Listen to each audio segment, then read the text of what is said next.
우리가 새벽마다 살펴보고 있는 마가복음의 중간에 이제 마무리하는 거와 마가복음 이제 8장 이후부터는 주제가 이제 달라집니다. 그거와 또 우리가 지난번에 사무엘상을 좀 살펴봤는데 사무엘상의 마무리와 이 두 가지가 다윗의 삶을 통해서 겹치는 것이 있습니다. 그래서 오늘 이 말씀을 같이 또 살펴보고 싶습니다.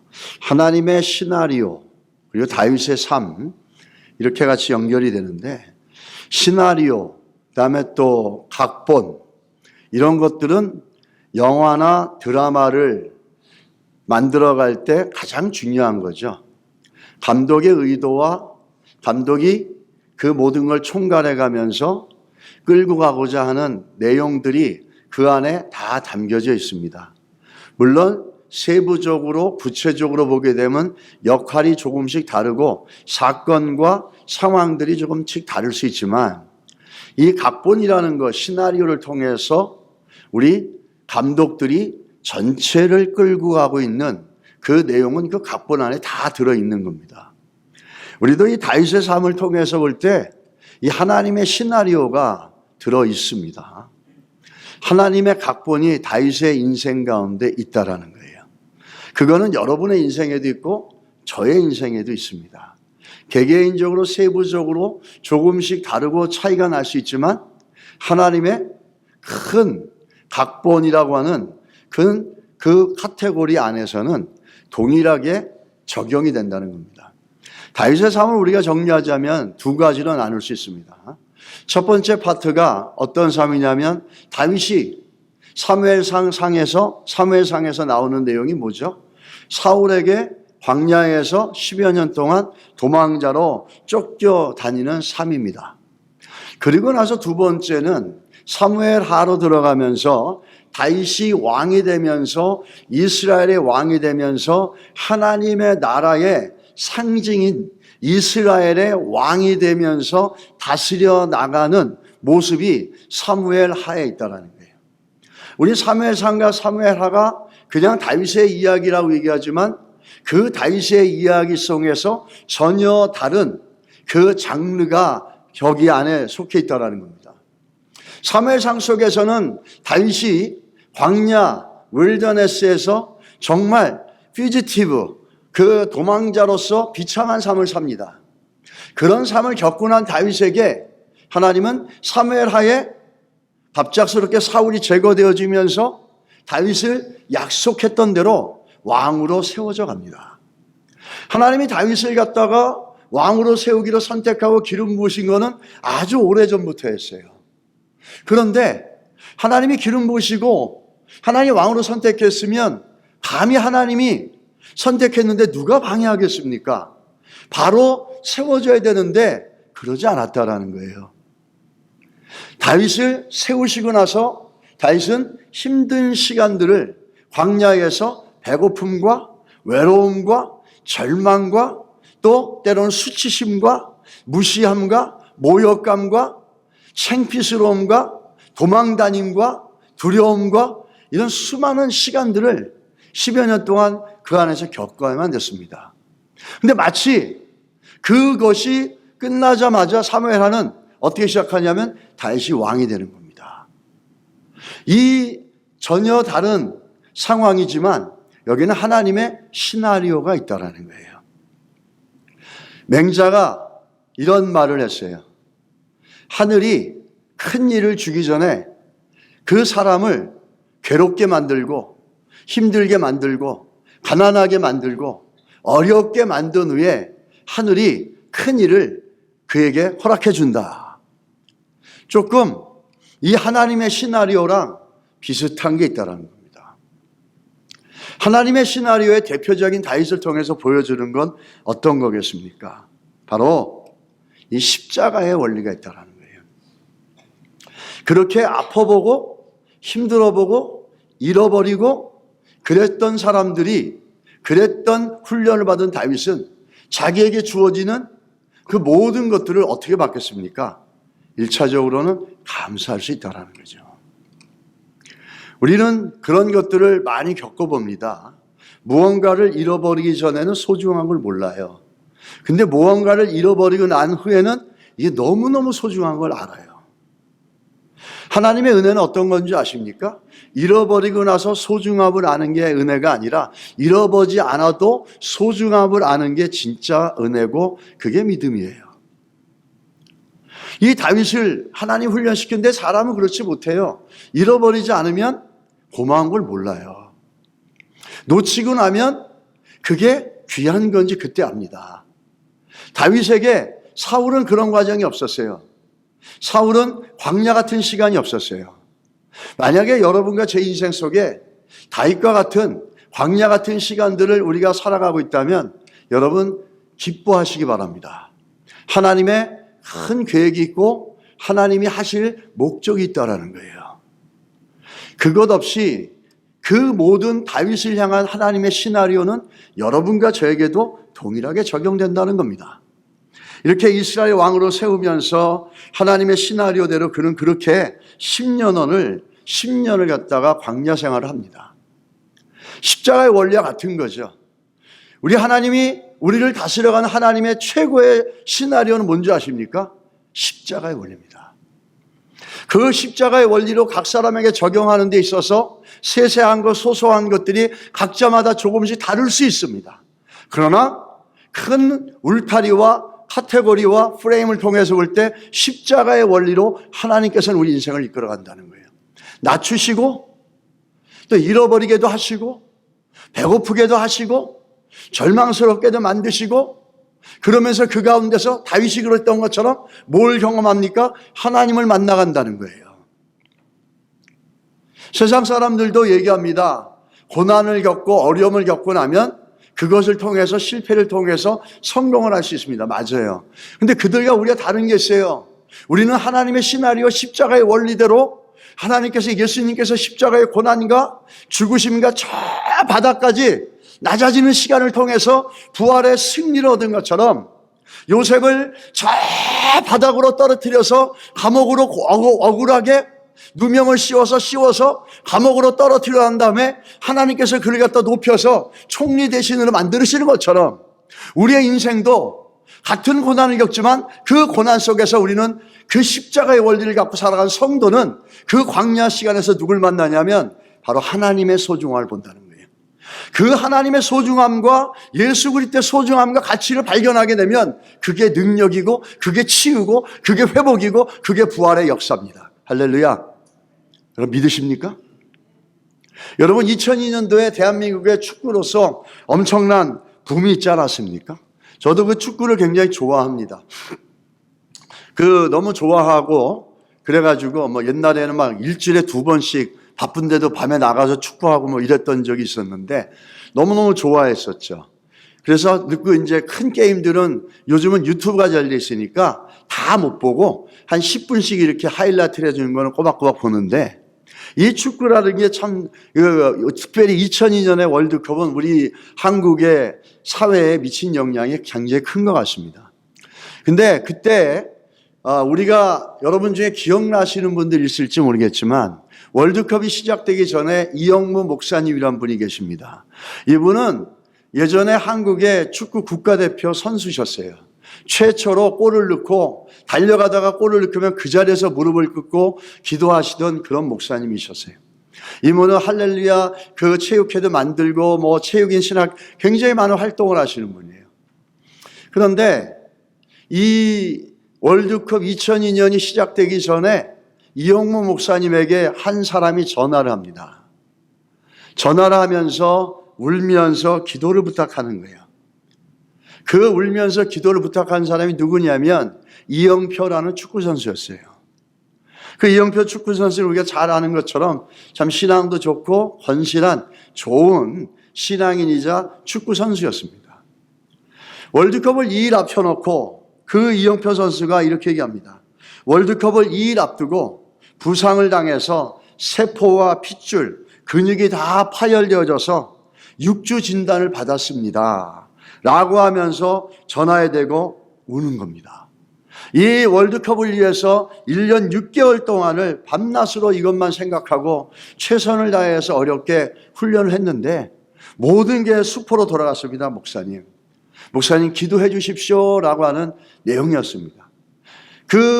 이 내용을, 기도 제목을 부탁을 받은 목사님은 가슴이 무너지는 것 같았습니다. 얼마나 절망스럽겠습니까? 한 인생의 축구선수로서 정말 그 영광스럽고 또 그 영광을 이뤄나가기 위해서는 엄청난 많은 수고를 했을 텐데 그것이 눈앞에 있는데 다 무너져가는 거예요. 그 사람의 마음을 느끼니까 이영무 목사님이 너무 마음이 아팠던 거예요.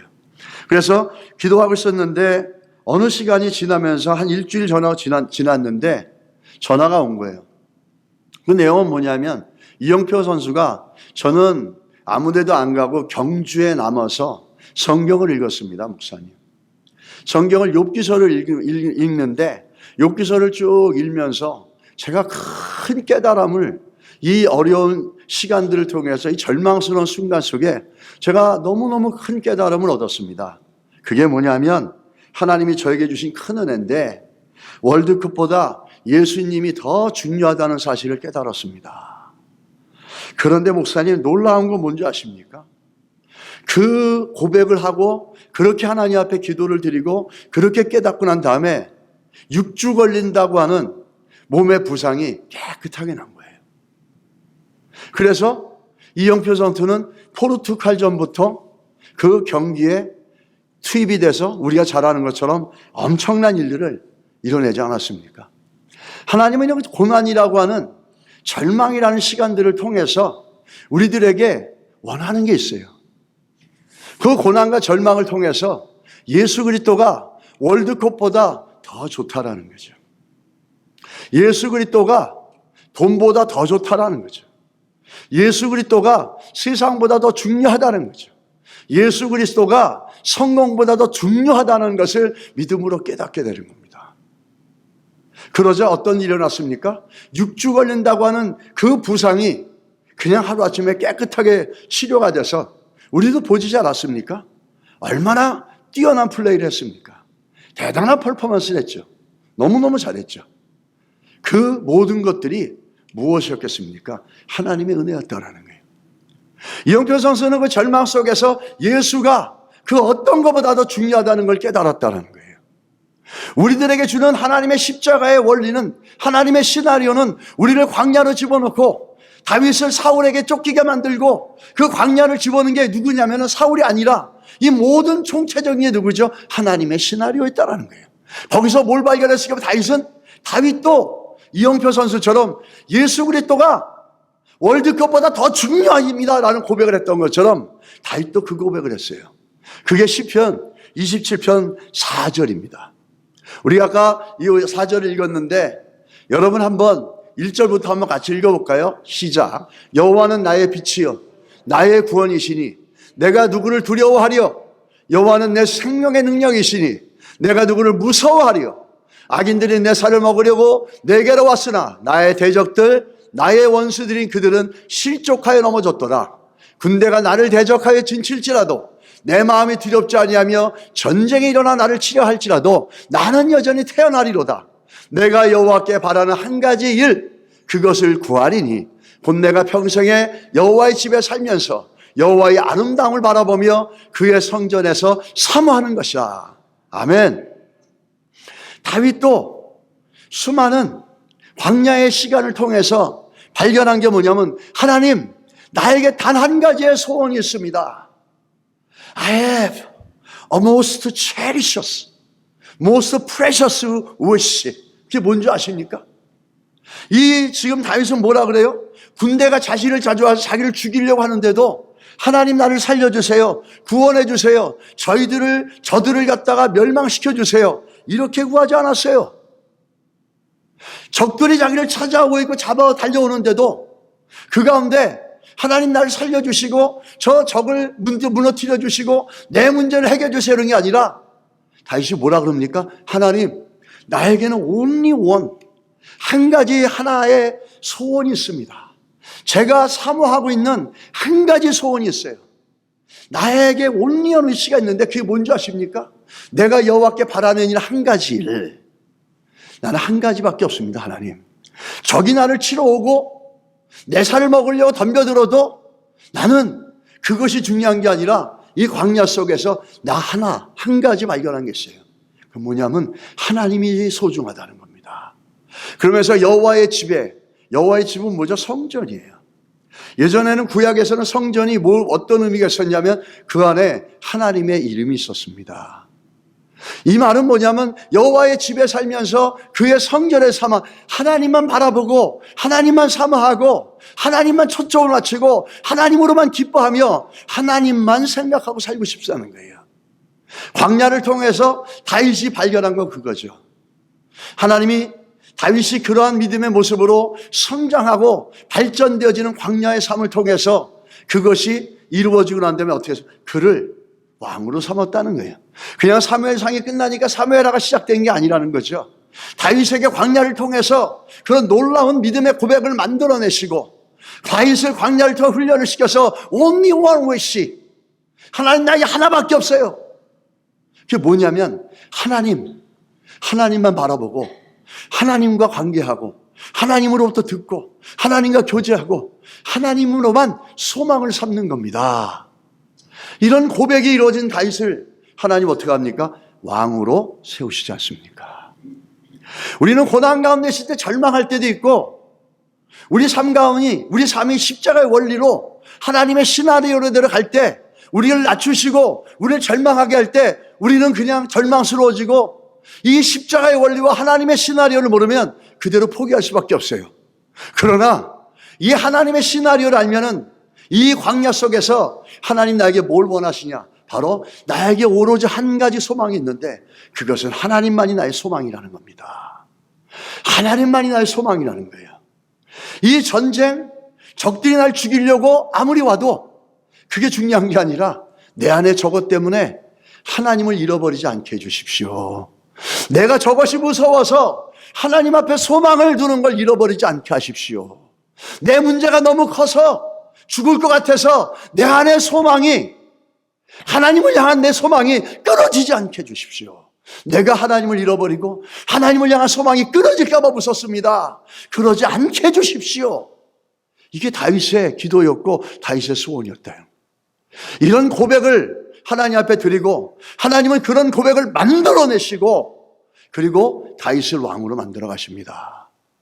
우리가 하나님을 그렇게 고백하고 발견할 때 하나님은 우리의 인생을 부활의 능력으로, 부활의 생명으로 승리하게 만드신다는 거예요. 이게 하나님의 시나리오라는 겁니다. 성도들에게는 이 하나님의 시나리오가 우리 안에 있다는 걸 기억하시는 믿음의 은혜가 있기를 예수 이름으로 축원합니다. 우리가 오늘 본문을 또 보면서 이 베드로, 바울의 이 다윗의 고백을 보지만은 이 다윗의 이런 고백과 대치되어지고 또 우리에게 이런 고백을 원하시는데 그 고백을 우리가 드리지 못하는 사건이 바로 예수님과 베드로와의 대화입니다. 우리가 한 2주 전에 마가복음 8장에서 이 내용을 새벽 예배 때 살펴봤습니다. 마가복음 8장의 29절을 보게 되면은 우리가 잘 아는 것들이 나오죠. 베드로와 예수님의 대화가 나옵니다. 베드로와 예수님의 대화는 뭐냐면 예수님이 질문합니다. 나를 누구라 그러느냐? 세상 사람들 날 누구라 그러느냐? 그러니까 엘리야요 이렇게 얘기합니다. 여러 가지 얘기하죠. 그럼 너는 나를 누구라고 얘기하냐? 그럴 때 베드로가 뭐라 합니까? 주는 그리스도시요 살아계신 하나님의 아들이다. 그렇게 칭찬하십니다. 예수님께서 참으로 잘했다. 그걸 알게 한 게 네가 아니라 하나님의 아버지의 은혜라. 이렇게 얘기하면서 이렇게 좋은 대화가 있는데 조금 지나서 예수님과 베드로와 사이에 깊은 갈등이 시작됩니다. 그 갈등은 어떤 얘기냐면 하나님이 가지고 있는 시나리오와 하나님이 가지고 있는 각본과 베드로 자신이 갖고 있는 각본이 다른 겁니다. 베드로는 어떤 각본이 있었을까요? 베드로는 어부였습니다. 근데 베드로를 예수님께서 불러주시고 제자로 만들어주시고 베드로는 그러므로 인해서 제 예수님 메시아이신 그리스도이신 예수를 쫓아다니면 자기 인생의 미래의 각본이 어떻게 쓰여질지를 스스로 생각해보고 있고 스스로 추론하고 있었을 겁니다. 그런데 예수님이 하는 말을 들으면서 예수님이 말씀하는 것과 자기가 생각한 미래의 각본과 너무 다른 거예요. 이 베드로는 어떤 인생의 각본을 갖고 있었냐면 메시아인 예수를 쫓아가다 보면은 자기가 나중에 권세와 부귀 영화를 누릴 줄 아는 거죠. 그 당시에 바리새인들은 어떤 메시아를 갖고 있었냐면은 자기들이 기다리는 메시아가 이 땅에 오면은 큰 말을 두고 전능하신 능력을 갖고 와가지고 자기들을 로마의 압제에서 해결해주고 정치적으로 자유하게 만들고 경제적으로 부를 주며 세상을 하나님의 자녀들의 중심으로 다스리게 될 거라고 하는 이런 화려하고 이런 멋진 그 그림을 그리고 있었습니다. 그런 그림을 그리고 있었기 때문에 베드로는 예수 그리스도 쫓아다닐 때 그 메시아라고 하는 고백을 하면서 쫓아다니면서 그 예수 그리스도 메시아 때문에 자기의 인생도 이렇게 활짝 필 줄 안 겁니다. 이렇게 성공할 줄 알고 권력과 권세를 가질 줄 알았던 거죠. 그게 베드로가 꿈꾸고 있는 자기 인생의 각본이었어요. 그런데 이 예수님께서 말씀하시는 하나님의 시나리오와 각본은 어떤 거였습니까? 전혀 다른 거였죠. 그런 화려하고 권세 있고 영광스럽고 권력 있는 자리에 자기가 서서 천하를 호령하며 살아가는 메시아 때문에 그런 인생을 꿈꿨는데 그게 아니라 마가복음 8장 31절에 예수님이 뭐라고 하십니까? 인자가 많은 고난을 받고 장로들과 대제사장들과 서기관들에게 버림받아 죽임을 당하고 사흘 만에 살아나야 할 것을 비로소 그들에게 가르치시되 이렇게 얘기합니다. 예수님이 얘기하고 있는 그 예수님이 말하고 있는 하나님의 각본은 뭐죠? 고난을 받고 버림받아서 죽임받고 그리고 나서 부활한다는 거였어요. 이렇게 예수님이 자기의 미래에 일어날 것을 얘기하자 베드로는 어떻게 합니까? 분노합니다. 왜? 자기의 각본과 다르기 때문에. 자기가 생각했던 메시아 예수 그리스도가 자기 인생에 줄 엄청난 영향력과는 너무너무 상반된 거기 때문에. 그러자 베드로 어떻게 합니까? 8장 32절에 드러내놓고 이제 대놓고 하는 거예요. 메시아하고 제자하고 상관없다 이거예요. 쉽게 말하면 니캉네캉 이제 아무것도 없다 이거죠. 그러면서 어떻게 합니까? 베드로가 예수를 붙들고 항변하며. 붙들었다라는 거는 거의 멱살을 잡은 걸 얘기하는 거예요. 항변하는 거는 너 정신 차려라고 가르치는 거예요. 이 얼마나 어리석은 모습입니까? 조금까지는 주는 그리스도시여 살아계신 하나님의 아들이라고 고백했는데 예수님이 십자가에 죽을 거라 얘기하니까 이건 뭐야? 내 생각하고 너무 다른 거죠. 나는 메시아가 오면은 천하를 호령하면서 예수님 오른편에 있으면서 이 천하를 다스리고 온갖 부귀 영화를 누릴 줄 알았는데 십자가에 죽어 고난을 당해? 이게 말이나 되냐고. 그래서 예수님의 멱살을 붙잡고 정신 차리세요 이 사람아. 무슨 소리 하는 거냐고. 내가 당신을 쫓아다니는데 그 이유가 결국 십자가에 죽는 거냐고. 이렇게 항변을 하면서 예수 그리스도를 멱살을 붙잡고 흔들면서 야단을 치는 겁니다. 정신 차리라고. 이 베드로는 얼마나 어리석습니까? 자기가 마치 하나님의 말씀보다도 예수 그리스도보다도 더 잘하는 것처럼 그렇게 알고 있죠. 예수 그리스도께서 이렇게 말씀하신 것은 이 오늘 본문에 보시면 이사야 53장 5절의 말씀을 반복해서 말씀하시는 거예요. 이 말씀을 성취하고 이루겠다라는 거예요. 이거 하나님의 계획이었다라는 거죠. 하나님의 각본이었다라는 거예요. 하나님의 시나리오였다라는 거예요. 그가 찔림은 우리의 허물 때문이요 그가 상함 우리의 죄악 때문이다. 그가 징계를 받음으로 우리는 화평환을 누리고 그 채찍에 맞음으로 우리는 나음을 받았도다. 이 이사야가 오래전에 예언하신 하나님의 계획과 각본을 이루려고 내가 십자가에 달린다 그러니까 마치 베드로는 자기가 하나님의 뜻을 더하는 것처럼 자기가 예수님보다 하나님 말씀을 더하는 것처럼 예수님을 멱살을 잡고 야단을 치고 훈계하잖아요. 이유가 왜 그럴까요? 이 베드로가 왜 이렇게 어리석고 무지한 짓을 할까요? 그거는 베드로는 입술로는 주는 그리스도시요 살아계신 하나님의 아들이라고 하지만 그 고백 속에 십자가의 신앙이 없으면 이렇게 베드로처럼 반응할 수 있다는 거예요. 십자가의 신앙을 모르는 베드로는 마치 자기가 예수님 머리 위에 앉아있는 것처럼 십자가의 신앙이 뭔지를 모르는 베드로는 자기가 하나님의 말씀 하나 예수 그리스도보다도 더 하나님의 뜻을 더 잘하는 것처럼 그렇게 오만하고 방자한 모습을 보이고 있다는 거예요. 십자가의 신앙을 모르는 성도들은 이런 어리석고 이렇게 무지한 짓들을 할 수 있는 경우가 너무 많다라는 거예요. 말씀을 가르치는데 자기 생각과 맞지 않아, 자기 경험하고 맞지 않아, 자기 지시하고 맞지 않아, 그럼 분노합니다. 그러면 저렇게 가르치면 되고 저게 말씀이냐? 분노하고 그 조롱하고 조소합니다. 왜? 십자가가 뭔지를 모르니까. 피 흘려 죽어야 될 십자가의 고난과 버려지는 그 수치와 이걸 모르니까 마치 사울과 다윗의 차이입니다. 다윗은 광야를 통해서 정말 십자가처럼, 십자가에 달린 예수님처럼 바닥으로 내려지고 바닥으로 내려짐으로 그 십자가 광야의 의미를 알았지만 사울은 몰랐어요. 그러니까 조금 잘 되니까 오만하고 방자해지지 않습니까? 이 십자가의 신앙을 모르는 성도들은 늘 모든 것들이 자기 위주로, 자기의 인생의 각본으로 살아가려고 한다는 겁니다. 우리가 예수님의 반응을 한번 보시기 바랍니다. 이런 베드로에게 예수님이 반응하시는 게 있죠. 베드로는 그리스도라는 고백을 했어요. 근데 그리스도가 어떤 거죠? 나를 죄에서 건져주시는 분이라는 거예요. 주는 그리스도시요 살아계신 하나님이 아니라 고백하면서도 주님께서 우리가 우리의 그리스도가 되어지고 우리를 죄에서 건져내려면 어떤 일이 있어야 됩니까? 십자가에 피 흘려 살찢겨 죽는 사건이 있어야 되는 거예요. 그런데 그거를 모르고, 그런 십자가의 사건을 모르고 그리스도라고 고백하는 거예요. 마치 이런 거죠. 내가 예수를 믿습니다. 예수가 그리스도입니다. 근데 한 번도 자기 죄의 심각한 걸 깨닫지 못해요. 자기가 죄인이란 고백이 없어. 한 번도 없어. 회개가 없어요. 회개 없이 주는 그리스도시라고 얘기합니다. 이건 모순이죠.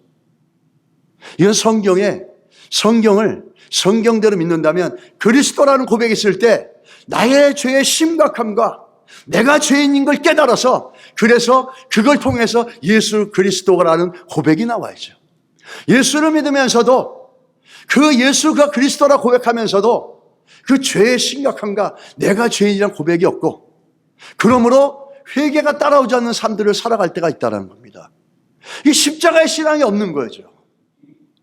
그리스도라고 얘기하지만 예수가 왜 그리스도가 된지도 모르고 그리스도라고 고백하는 거예요. 십자가의 신앙이 있는 사람들은 정말로 오늘 이 다윗을 통해서 보는 것처럼 정말 주님이 이영표가 고백하는 것처럼 월드컵보다 예수님이 중요하다는 거예요. 내 각본대로 사는 게 아니라 하나님의 각본인 십자가의 원리대로 살려고 한다는 겁니다. 오늘 예수님의 반응을 보십시오. 예수님이 돌이키사 제자들을 보시며 베드로 어떻게 하셔? 꾸짖어 이러시대. 사탄아 내 뒤로 돌아가라. 내가 하나님의 일을 생각하지 않고 도리어 뭘 한다고요? 사람의 일을 생각한다는 거예요. 우리가 이 말씀을 보면 잘 알아야 되는 건 베드로가 사탄이라는 게 아닙니다. 뭘 얘기하죠? 베드로의 지금 생각의 상태가 사탄이라는 거예요. 그 생각이 사탄적이라는 거예요. 그 사탄이라고 하는 정의는 뭐죠? 사람의 일을 먼저 생각하는 거예요. 하나님의 일을 먼저 생각하는 게 아니라는 거죠. 십자가의 신앙이 없는 성도들은 항상 사람의 일을 먼저 생각하고 사람의 각본을 먼저 생각하다 보니까 언제든지 사단에게 이용되어지고 사단이 이용되어져서 교회 안에 분쟁과 분열을 일으킬 수 있는 그런 암초 같은 요소들이 있다는 겁니다. 베드로가 사탄이 아니라 베드로의 생각이에요. 생각. 우리도 어떤 생각을 하느냐에 따라서 주님을 기쁘시게 할 수 있고 또 어떤 생각을 하느냐에 따라서 사탄적인 수가 있다는 거예요. 사탄의 정의는 굉장히 간단하죠. 베드로를 사탄이라고 불렀어요. 근데 그건 베드로가 아니라 베드로 생각이죠. 뭐 때문에요? 그 생각 때문에. 하나님의 일을 먼저 생각해야 되는데 십자가의 신앙이 없으니까 자기 각본대로 맨날 사람의 일을 먼저 생각하는 거예요. 사람을 기쁘게 하고 사람을 충족시키고 사람이 만족하고 사람이 중심이 되는 거죠. 이런 사단이 갖다주는 생각 속에 잡혀 있으면 십자가가 없는 신앙은 이렇게 될 수밖에 없고 반드시 사단에게 이용될 수 있다는 겁니다. 그러자 예수님께서 이 베드로에게 사단아 내 뒤로 물러가라 라고 또 말씀하십니다. 예수님께서 사단아 내 뒤로 물러가라 말씀하는 것은 어떤 얘기겠습니까? 제일 중요한 건 뭐냐면 이게 성도의 자리예요. 성도의 자리는 예수님보다 앞서가는 게 아닙니다. 성도의 자리는, 제자의 자리는, 팔로워의 자리는 예수님의 뒤에 있어야 돼요. 예수님의 뒤에서 예수님을 보고 쫓아가는 거지, 예수님 앞에서 베드로처럼 멱살을 잡으면서 그러면 안 된다 그러고 자기가 가는 방향을 선정해 놓고 끌고 가는 게 아니라는 겁니다. 십자가 신앙이 없는 사람들은 예수님과 앞서가가지고 베드로처럼 예수님 손잡고 따라오라고, 내가 가고자 하는 길로 가자고 이렇게 할 수 있습니다. 십자가 신앙은 예수님의 뒤로 가가지고 예수님을 쫓아가는 거예요. 사단아 내 뒤로 물러가라. 그게 누구의 자리입니까? 베드로가 있어야 될 자리고 여러분과 제가 있어야 될 자리입니다. 할렐루야. 근데 참 재밌는 게 뭐냐면 성경을 보다 보시면은 참 놀라운 게 있어요. 뭔지 아십니까? 다른 사람들에게는 사탄이란 말을 안 쓰셨어요. 예수님이. 그렇게 예수님을 반대하고 넘어뜨리려고 했던 바리새인들에게도 정죄는 했지만 사탄이란 말을 쓰지 않았어요. 그리고 아주 야비한 빌라도도, 그 빌라도에게도 사탄이란 말을 쓰지 않았어요. 강도들에게도 사탄이란 말을 쓰지 않았어요. 심지어 가룟 유다에게도 사탄이란 말을 쓰지 않았어요. 근데 유일하게 누구한테 썼습니까? 자기의 가장 가까이 있는 제자인 베드로에게 사탄아 이랬습니다. 사람의 일을 생각하고 예수님께서 나가고자 하는 그 십자가의 구원의 일을, 십자가의 신앙을 드러내고 십자가의 삶을 살아가면서 구원을 일으켜 나가려고 하는 그 일을 방해하는 이 베드로에게 유일하게 사탄이란 말을 썼다라는 겁니다. 아주 심각한 거죠, 이거는. 아무에게도 사탄이라고 쓰지 않았어요. 그렇게 지속적으로 괴롭히고 힘들게 했던 바리새인들에게도 사탄이란 말을 쓰지 않았어요. 그리고 자기 주변에서 끊임없이 같이 있던 유다도 사탄이란 말을 쓰지 않았어요. 마귀가 그 안에 들어갔다는 말은 있지만. 근데 직접 사탄이라고 지적한 건 누구냐면 가장 가까이 있는 수제자라고 하는 베드로라는 겁니다. 여러분, 우린 이거를 좀 기억해야 될 점 있습니다. 우리가 사탄이란 말을 듣는 사람들은 오히려 어떻게 보면은 예수를 쫓아간다고 하지만 십자가 신앙이 없고 십자가 신앙의 걸림돌이 되는 베드로 같은 신앙을 가지고 있는 성도들에게 주님께서 어쩌면 사탄이라고 할 수도 있다는 거죠. 어쩌면 사탄은 교회 안에 있다는 겁니다. 교회 안에서 교회가 나가고자 하는 방향을 무너뜨리게 하고 방해하고 분쟁시키고 분열시켜 나가는 그 사탄은 바로 예수님의 가장 가까운 수제자가 했던 것처럼 교회의 가장 가까운 곳에 있을 수 있다는 거예요. 여러분, 우리는 이게 심각하게 생각해야 됩니다. 베드로에게 사탄이라고 예수님이 그랬던 것. 누구에게도 사탄이라고 하지 않았어요. 자기를 조롱하고 비웃던 헤롯, 대제사장, 물법의 모든 걸 깨트려버린 대제사장들, 정치하는 사두개인들, 바리새인들, 헤롯, 빌라도, 이들에게도 You are the Satan 이렇게 얘기하지 않았어요. 피로에게만. 왜? 하나님의 일을 생각하지 않고 사람의 일을 생각하니까. 교회 안에 하나님의 일을 생각하지 않고 사람의 일만 생각하는 사람들은 어쩌면 지금 이 시간에 네가 사탄이라고 할 수도 있어요. 십자가의 신앙이 없는 이들은 이렇게 사람의 일이 아니라 하나님의 일이, 사람의 일에 늘 붙잡혀서 하나님의 일의 우선길을 뒤로 물려버린다는 거죠. 여러분, 우리가 분별할 수 있게 되기를 주의 이름으로 축복합니다.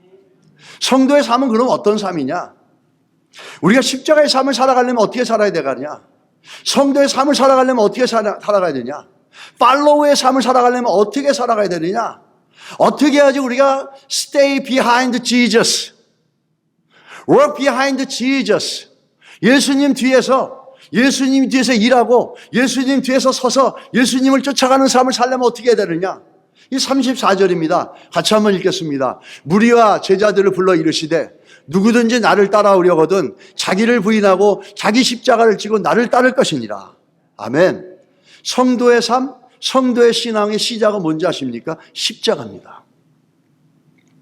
성도가 성도로서의 삶을 살아가고 성도로서의 신앙을 갖다가 이루어가며 살아가는 삶의 시작은 어디죠? 십자가에서 시작하는 거예요. 그런데 성도라고 얘기하고 주는 그리스도라고 고백하면서도 그 안에 십자가의 신앙의 고백이 없다면 얼마나 큰 모순이에요. 하나님이 만들어 놓은 구원이 모순일까요? 아니죠. 우리의 신앙이 모순이죠. 이 제일 먼저 신앙의 십자가에서 나오는 거예요. 나에게 주신 십자가. 근데 이 십자가가 뭐냐? 십자가를 지는 게 뭐냐? 좀 우리가 좀 살펴볼 수 있어요. 우리가 다른 말로 자기 부인이라 그럽니다. 셀프 디나이라 그러고 누가복음은 자기를 미워하라 이렇게 얘기합니다. 이 셀프 디나이라는 거예요. 자기를 부인하라는 거예요. 그럼 자기를 부인하라는 게 무슨 의미일까요? 자기를 부인하라는 거는 쉬운 성경이나 이렇게 보면은 버리라 이렇게 얘기하는 겁니다. 자기를 버려라. 그럼 나를 갖다 버리라는 겁니까? 아니요. 우리 삶의 주인이 누구인지를 알라는 거예요. 내 삶의 주인이 내가 아니라 하나님이시라는 걸 알고 내가 주인됨을 버리라는 거죠. 내가 주인됨을 버리고 하나님을 주인됨으로 여기라는 거예요. 시간과 물질과 건강과 그 모든 것들의 주인이 내가 아니라 내가 이루어냈어도 내가 아니라 누구죠? 하나님이시라는 겁니다. 우리는 이 본문의 말씀을 통해서 볼 때 갈라디아서 2장 20절에 이렇게 얘기하지 않습니까? 내가 그리스도와 함께 십자가에 못 박혔나니 여러분과 제가 예수를 믿고 예수가 그리스도라고 내 아의 죄를 위해 죽으시고 부활하셨다는 걸 고백하는 순간 나도 예수와 함께 2000년 전에 십자가에 못 박힌 겁니다. 그러므로 인해서 바울이 또 이렇게 얘기하죠. 그런즉 이제는 내가 산 것이 아니요 오직 내 안에 그리스도께서 사신 것이라. 이제 내가 육체 가운데 사는 것은 나를 사랑하사 나를 위하여 자기 몸을 버리신 하나님의 아들을 믿는 믿음 안에서 사는 것이라. 무슨 얘기입니까? 예수가 주인이라는 거예요. 내가 주인이야. 나는 이미 죽었다라는 거예요. 2000년 전에 예수님을 나의 구주로 그리스도로 받아들이는 순간 십자가에서 난 죽었다라는 거예요. 그러므로 내 주인은, 내 인생의 주인은 내가 아니라 예수 그리스도라는 거예요. 이게 자기 부인이라는 거예요. 우리는 이 부분에 있어서 다윗을 봅니다. 다윗은 광야 생활 통해서 드러나는 게 뭐죠? 항상 물었어요. 하나님 쫓아갈까요? 하나님 멈출까요? Shall I go or shall I stop? 항상 물어봤어요. Before he makes decision. 자기의 뜻과 계획대로 한 게 아니라 하나님 어떻게 할까요? 물어보는 겁니다. 여러분 물어보는 신앙이 될 수 있기를 축복합니다. 십자가에 신앙이 있는 사람들은 십자가로 중심이 된 신앙들은 내 계획과 내 생각대로 가지 않고 주님 이거 어떻게 할까요? 내 경험으로 의지하지 않고 내 능력으로 하지 않고 매번 하나님께 묻는 거예요. 다윗은 블레셋과 싸워서 10몇 번을 싸워서 다 이겼어요.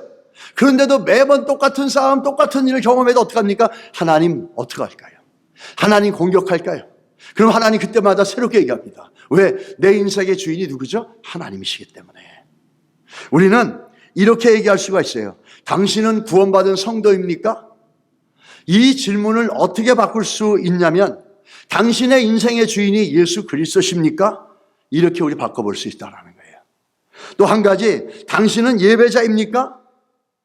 당신은 인생의 주인입니까? 이 말은 뭡니까? 당신은 예배자입니까? 라는 거죠.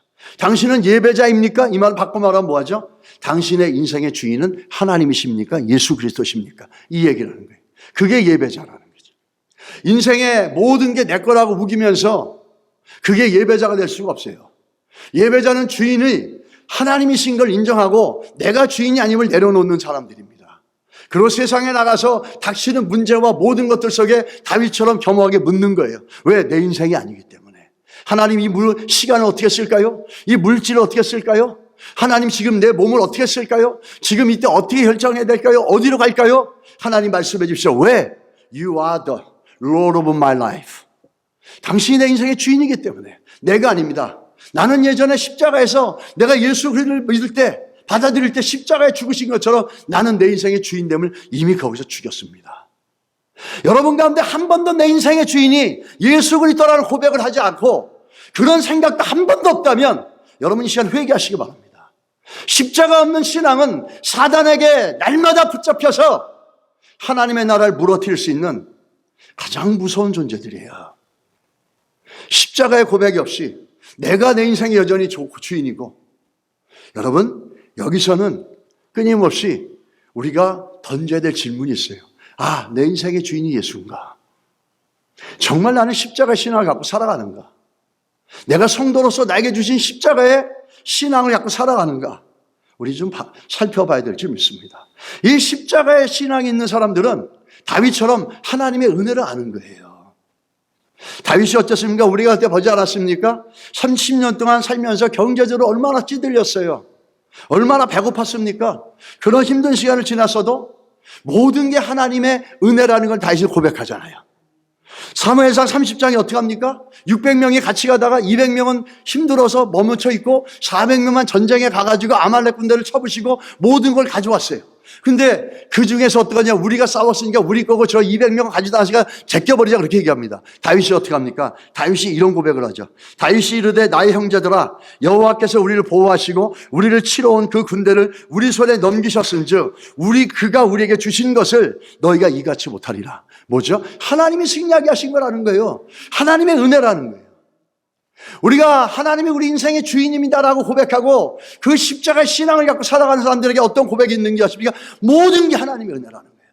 내가 지금 살아가는 것도 하나님의 은혜, 내 시간도, 내 돈도, 내 건강도, 내 지식도 하나님의 은혜로 주어진 것입니다. 그러므로 하나님이 원하시는 것을 향해서 사용되게 해주십시오. 이 고백이 있을 때 이게 십자가의 신앙이라는 거죠. 우리는 교회는 두 종류의 성도들이 있습니다. 하나는 팬 같고 관객 같은 성도예요.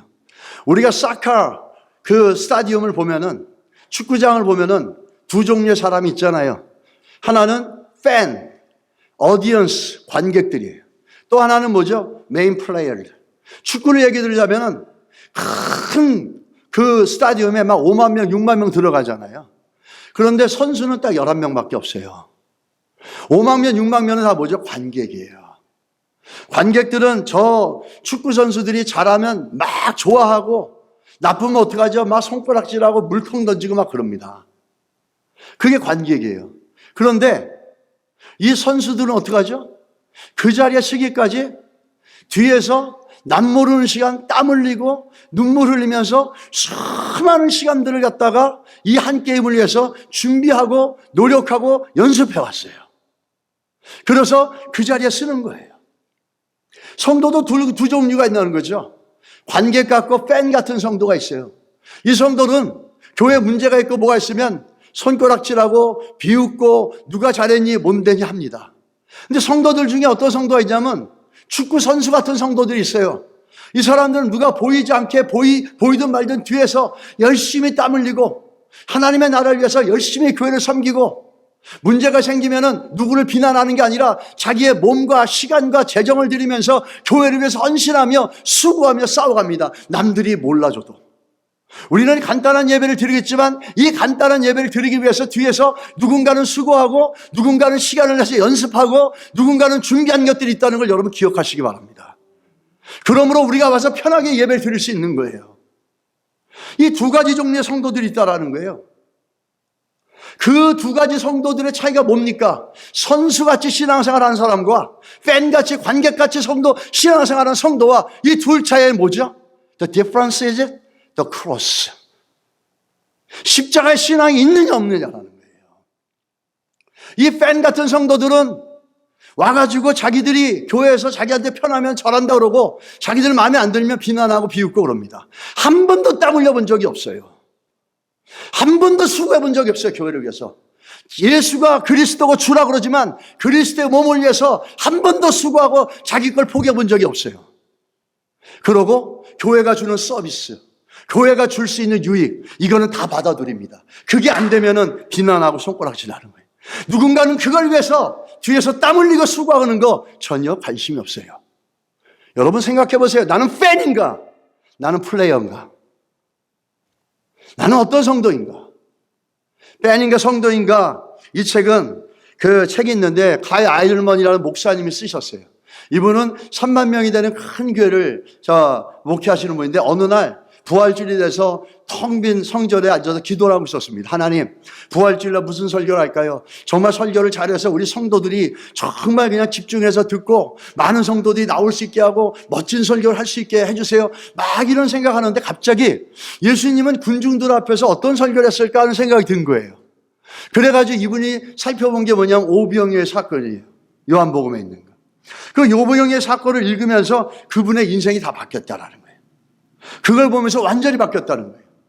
그거의 근거에 나오는 게 나는 팬인가 성도인가? Am I a fan or follower? 이게 나오는 거죠. 그 내용은 이렇습니다. 이 치유와 기적과 능력과 이런 것들을 경험한 사람들이 막 예수님께 전국에서 방방곡곡 나오는 거예요. 근데 그 많은 사람들에게 이분 예수님이 뭐라 그랬어요? 너희가 나를 찾는 건 표적을 본 까닭이 아니야. 그건 뭐죠? 내가 예수 그리스도 때문에 찾아온 게 아니라 내가 너희들에게 준 떡 때문에 온 거다는 거예요. 너희들의 유익 때문에, 너희들의 필요 때문에 나한테 온 거지, 네가 정말 예수가 그리스도라고 믿고 나의 죄를 해결해 주시고 메시아라고 믿고 따라온 게 아니라 그럽니다. 그러면서 그 많은 관객들에게 예수님이 어떤 설교를 했습니까? 나는 생명이니 내게 오는 자는 결코 줄이지 아니할 터요. 나를 믿는 자는 영원히 목마르지 아니하리라. 이 설교가 무슨 뜻인지 아십니까? 내가 십자가에 달려서 피 흘려 죽고 그 피를 마시고 그 살을 먹는 자들, 이 예수님의 십자가의 설교를 한 거예요 지금.